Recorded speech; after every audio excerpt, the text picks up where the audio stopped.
Hello প্রিয় বন্ধুরা, পরিণীতা সিরিয়ালের নতুন রহস্যময় আপডেট নিয়ে আপনাদের সামনে হাজির হয়েছি। পরিণীতা ধারাবাহিকের আজকের এক চরম রোমান্টিক ও হৃদস্পন্দন বাড়িয়ে দেওয়া বিশেষ এপিসোড রিভিউ নিয়ে আমি আপনাদের মাঝে হাজির হয়েছি। আজকের এই গল্পটি রায়না পারুলের সম্পর্কে সেই পূর্ণতার গল্প, যা দেখার জন্য আপনারা কয়েক মাস ধরে অপেক্ষা করছিলেন। পাহাড়ে সেই নির্জন রিসোর্টে ভোরের আলো যখন জানলার পর্দা ভেদ করে গড়ে উকি দিল, তখন সেখানে তৈরি হলো এক স্বর্গীয় পরিবেশ। আজকের ভিডিওতে আমি আপনাদের সেই মুহূর্তের প্রতিটি সংলাপ, প্রতিটি অনুভূতি বিস্তারিত জানাবো, যা শুনলে আপনাদের মন ভালোবাসায় ভরে উঠবে। তো শুরু করা যাক।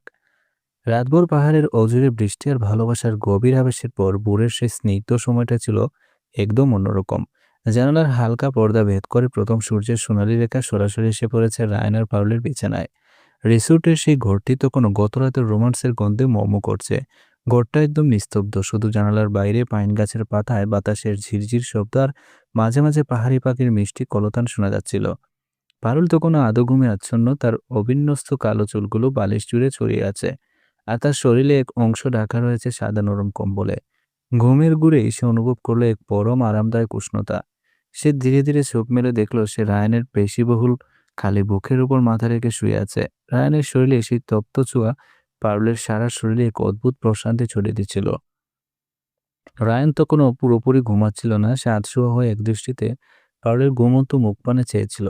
পারুল যখনই চোখ মেলল এবং রায়ানের দিকে তাকালো, রায়ান তার কপালে খুব যত্ন করে একটি দীর্ঘ চুম্বন আঁকলো। পারুল লজ্জায় আর আবেশে রায়ানের খালি বুকের মাঝে আরো বেশি করে মুখ লুকালো। সে ফিস ফিস করে কাঁপা কাঁপা গলায় বলল, রায়ান, তুমি কখন জেগেছো? এভাবে তাকিয়ে আছো কেন আমার দিকে? খুব লজ্জা লাগছে তো।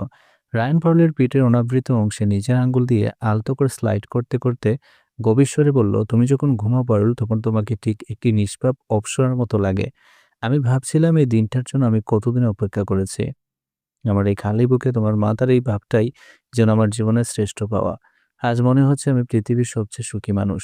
পারুল এবার রায়ানের বুকের লোম নিয়ে নিজের আঙ্গুল দিয়ে খেলা করতে করতে একটু অভিমানী সুরে বলল, তুমি কি জানো রায়ান, আমি কোনোদিন ভাবিনি আমাদের এই ঘৃণা আর মান অভিমান কোনোদিন এভাবে ভালোবাসায় বদলে যাবে। আমি তো ভেবেছিলাম তুমি আমাকে শুধু বাবার আদেশে বিয়ে করেছো। আমার খুব ভয় হয় রায়ান, এই সুন্দর মুহূর্তটা যদি কোনো স্বপ্ন হয়, কাল সকালে ঘুম ভাঙলে যদি দেখি আমরা আবার সেই ঝগড়া করছি। রায়ান পারুলের দুহাত নিজের হাতের মুঠোয় নিয়ে তার হৃৎপিণ্ডের ঠিক উপরটায় রাখলো। রায়ান বলল, শোনো পারুল, এই যে দগদগ শব্দটা শুনছো, এটা কিন্তু কোনো আইনের বই পড়ে চলে না। এটা শুধু তোমার নামেই দুকবুক করে। এটা কোনো স্বপ্ন নয় পারুল, এটা এক কঠিন বাস্তব। আজ থেকে আমি তোমার সব ভয়ের দেওয়াল ভেঙে দিলাম।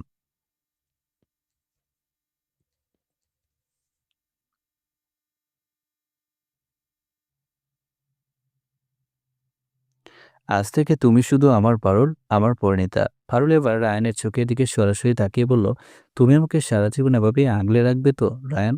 কলকাতায় ফেরার পর যখন আবার ঈশানীরা নতুন কোনো ষড়যন্ত্র করবে, যখন মা আবার আমাকে কথা শুনিয়ে অপমান করবে, তখনও কি তুমি এভাবেই আমার পাশে দাঁড়িয়ে প্রতিবাদ করবে, নাকি আবার জজ সাহেবের দোহাই দিয়ে চুপ করে থাকবে?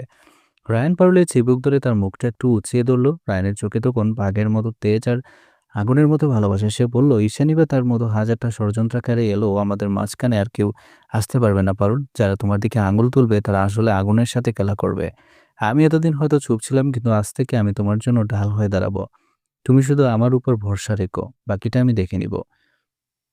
রায়ান আবার পারুলের খুব কাছে ঝুঁকে এলো। ভোরের সেই স্নিগ্ধ আলোয় পারুলের মুখটা আজ আরো বেশি উজ্জ্বল আর মায়াবী দেখাচ্ছিল। রায়ান পারুলের ঠোঁটে নিজের ঠোঁট আলতো করে ছুঁয়ে দিয়ে বলল, আজ আর কোনো বিচারক নয়, আজ আমি শুধু তোমার প্রেমিক। আজকের এই সকালটা আমাদের নতুন করে বাঁচার শপথ নেওয়ার দিন। চলো না আমরা আজকের এই দিনটাকে আমাদের ভালোবাসার রঙে রাঙিয়ে তুলি। অনেক তো সময় নষ্ট করেছি ঝগড়া করে, এবার শুধু ভালোবাসার পালা। পারুল মুচকি এসে রায়ানের খালি গলা জড়িয়ে ধরল। সে ফিসফিস করে রায়ানের কানে বলল, আমি তোমাকে খুব ভালোবাসি রায়ান, তোমাকে ছাড়া আমি অসম্পূর্ণ। তুমি যেভাবে আমাকে আগলে রেখেছো, আমি প্রার্থনা করি আমি তো যেন এভাবেই তোমার বুকে মাথা রাখতে পারি। তার আবার এক গভীর আর উষ্ণ আলিঙ্গনে আবদ্ধ হলো। সে বিছানার রুমে বসে তার আগামীর হাজারো স্বপ্ন বুনল।